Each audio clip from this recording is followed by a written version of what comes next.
Hello നമസ്തേ. എൻ്റെ പേര് doctor Lakshmi from chess ENT Chennai. പലപ്പോഴും നമ്മൾക്ക് ഓരോരുത്തർക്കും ഉണ്ടാവുന്ന ഒരു സംശയമാണ്, തലചുറ്റൽ വന്ന ഏത് ഡോക്ടറെ കാണണം, which doctor to consult if you have what I go. At some point of time ഇത് നമ്മുടെ മനസ്സിലുണ്ടായിട്ടുള്ള ഒരു ചോദ്യമായിരിക്കണം. കാരണം മെജോറിറ്റി ഓഫ് ദ പോപ്പുലേഷനിലുള്ളവരും ജീവിതത്തിൽ ഒന്നല്ലെങ്കിൽ 2 തവണ തലചുറ്റൽ എന്ന് പറയുന്ന ഒരു ഈ പ്രതിഭാസം അനുഭവിച്ചിട്ടുള്ളവരായിരിക്കും. സോ തലചുറ്റൽ വരുമ്പോൾ ആരെയാണ് കാണേണ്ടത്, ഏത് ഡോക്ടറെയാണ് കാണേണ്ടത്, അത് തന്നെ ഒരു കടമ്പയാണ്. ആക്ച്വലി ആരെ കാണണമെന്നറിയാതെ കുറേ ചുറ്റും, എന്നിട്ട് അവസാനം കുറേ മരുന്നുകൾ തന്നെ വാങ്ങിക്കും, അല്ലെങ്കിൽ ആരെങ്കിലുമൊക്കെ എന്തെങ്കിലും എഴുതി കൊടുക്കും. അവസാനം അതൊരു തീരാ തലവേദനയായിട്ട് മാറും. സോ നമുക്കിപ്പോൾ ഒന്ന് നോക്കാം, ഒന്ന് അനലൈസ് ചെയ്ത് നോക്കാം, ആരെയാണ് കാണേണ്ടത്, ഏത് ഡോക്ടറിനെയാണ് കാണേണ്ടത്. സോ അതിൽ നമുക്ക് ആദ്യം അറിയേണ്ട കാര്യം, ഏതൊക്കെ ഡോക്ടേഴ്സ് ഈ ഒരു കണ്ടീഷനെ ഡീൽ ചെയ്യും എന്നുള്ളതാണ്. മെയിനായിട്ടും ENT സർജൻസ് ആണ് ഇത് ഡീൽ ചെയ്യുക. രണ്ടാമത് ന്യൂറോളജിസ്റ്റ് ഡീൽ ചെയ്യും. മൂന്നാമത് general physicians MD internal medicine practice ചെയ്യുന്ന ഡോക്ടേഴ്സ് ഇത് ട്രീറ്റ് ചെയ്യും.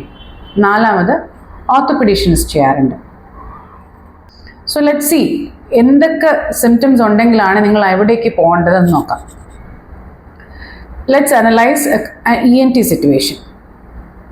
ഒരു സഡൻ ഓൺസെറ്റ് സ്പിന്നിങ് സെൻസേഷൻ, അതായത് പെട്ടെന്ന് നമുക്ക് റൂം മുഴുവൻ ചുറ്റുന്നു ഒരു ഫ്യൂ സെക്കൻഡ്സ്, അല്ലെന്നുണ്ടെങ്കിൽ നമ്മൾ തിരിഞ്ഞോ കിടക്കുമ്പോഴോ മലന്ന് കിടക്കുമ്പോഴോ അല്ലെങ്കിൽ മേളിലേക്ക് നോക്കുമ്പോഴോ താഴെ നിന്ന് ഒരു സാധനം എടുത്തിട്ട് കുനിഞ്ഞിട്ട് നൂരുമ്പോഴോ പെട്ടെന്നൊരു ഭയങ്കര ഒരു സ്പിന്നിങ് കുറച്ച് സെക്കൻഡ്സിലേക്ക് വന്നിട്ട് പോയി.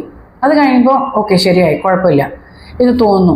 ഇത് തന്നെ പലതവണ മൾട്ടിപ്പിൾ എപ്പിസോഡ്സിൽ വരുന്നു. പക്ഷെ ഇതൊക്കെ സംഭവിക്കുന്നുണ്ടെങ്കിലും you are able to carry out your own activities. നമ്മൾ നമ്മുടെ കാര്യങ്ങളൊക്കെ ചെയ്യാൻ ഒരു പരിധി വരെ നമ്മളെ കൊണ്ട് പറ്റുന്നുണ്ട്. കുളിക്കാൻ പറ്റുന്നുണ്ട്, ആഹാരം കഴിക്കാൻ പറ്റുന്നുണ്ട്. പക്ഷെ ഇടയ്ക്കിടയ്ക്ക് ഒരു തലചുറ്റൽ വന്നു പോകുന്നു എന്നുള്ള ഒരു കണ്ടീഷനാണ് നിങ്ങൾക്കുള്ളത് എന്നല്ലെങ്കിൽ മോസ്റ്റ്ലി അതൊരു ENT കണ്ടീഷൻ ആവാനാണ് സാധ്യത. അപ്പോൾ നിങ്ങളൊരു ENT സർജനെ ആയിരിക്കും കാണേണ്ടത്. ഇതേ സമയം നിങ്ങളൊരു കാർഡിയക് പേഷ്യൻ്റ് ആണെന്ന് വിചാരിക്കുക, ഡയബറ്റിസ് കൂടെ ഉണ്ടെന്ന് വിചാരിക്കുക, അരിത്മിയാസ് ഉണ്ടാവും, പേസ് മേക്കർ വെച്ചിട്ടുണ്ടാവും, അല്ലെങ്കിൽ ക്രോണിക് അനീമിയ, അയൺ ഡെഫിഷ്യൻസി ഉണ്ടെന്ന് വിചാരിക്കുക. അങ്ങനെയുള്ള സമയത്ത് നിങ്ങൾക്ക് ഒരു വല്ലാത്ത ഒരു ബുദ്ധിമുട്ട്, നേരെ നിൽക്കാൻ പറ്റില്ല, ഒരു കഷ്ടം, എന്താണ് എനിക്കിതൊരു തള്ളൽ, എന്നെക്കൊണ്ട് നിൽക്കാൻ പറ്റില്ല എന്ന് തോന്നുകയാണെങ്കിൽ നിങ്ങൾ നിങ്ങളുടെ ഷുഗറും പ്രഷറും ട്രീറ്റ് ചെയ്യുന്ന ഡോക്ടറിൻ്റെ അടുത്തേക്ക് പോകേണ്ടി വരും. അതേസമയം ഒരു സഡൻ ഓൺസെറ്റ്, പെട്ടെന്ന് ഒരു ദിവസം വല്ലാണ്ട് തല ചുറ്റുന്നു, നിൽക്കാൻ പറ്റുന്നില്ല, കട്ടിലിൽ നിന്ന് എഴുന്നേറ്റ് തറയിൽ നിൽക്കാൻ പറ്റുന്നില്ല എന്നുള്ളൊരവസ്ഥ, ആരെങ്കിലും പിടിക്കാതെ ഒട്ടും തന്നെ നിൽക്കാൻ പറ്റുന്നില്ല, സംസാരിക്കാൻ കഴിയുന്നില്ല, അല്ലെങ്കിൽ ഒരു ശരീരത്തിന് ഒരു ഭാഗം തളരുന്നു, എന്താ പറയുക, നമ്മൾ കണ്ടതുപോലെ സംസാരിക്കുന്നു, നാക്ക് കുഴയുന്നു, അങ്ങനെയൊക്കെ പറയുന്ന പ്രതിഭാസങ്ങളാണ് നിങ്ങൾക്ക് തോന്നുന്നത് എന്നുണ്ടെങ്കിൽ നിങ്ങൾ ഒരു ന്യൂറോളജിസ്റ്റിനെയോ ന്യൂറോ സർജനെയോ കാണണം. അടുത്തതെന്ന് വെച്ചിട്ടുണ്ടെങ്കിൽ ഭയങ്കര കഴുത്ത് വേദന, മുകളിലേക്ക് താഴേക്ക് നോക്കുമ്പോൾ ഒക്കെ കഴുത്ത് വേദന എടുക്കുന്നു, കഴുത്തിൻ്റെ മൊത്തമായിട്ടുള്ള movements, full range of motions, അതായത് എൻ്റെ കഴുത്ത് എനിക്ക് മൊത്തമായിട്ട് ഇടത്തേക്കോ അല്ലെങ്കിൽ മൊത്തമായിട്ട് വലത്തേക്കോ മുകളിലേക്കോ ഒക്കെ എന്നെ കൊണ്ട് മൂവ് ചെയ്യാൻ പറ്റും. ഇതൊന്നും നിങ്ങളെ കൊണ്ട് പറ്റുന്നില്ല, വല്ലാത്ത കഴുത്ത് വേദന ഉണ്ട്, അങ്ങനെ തോന്നുന്നു. അതിൻ്റെ കൂടെ തലചുറ്റലും കൂടെ ഉണ്ടെന്നുണ്ടെങ്കിൽ ചിലപ്പോൾ നിങ്ങളൊരു ഓർത്തോപെഡീഷ്യനായിരിക്കും കാണേണ്ടി വരിക. അപ്പോൾ ഇത് തന്നെയാണോ ഡോക്ടർ എല്ലാതും, ഇതിങ്ങനെ ഈ ഒരു ആൽഗോരിതം ഞാൻ പ്രാക്ടീസ് ചെയ്താൽ കറക്റ്റായിട്ടുള്ള ഡോക്ടറിൻ്റെ അടുത്ത് പോകുമോ? അങ്ങനെയല്ല ഞാൻ ഉദ്ദേശിക്കുന്നത്.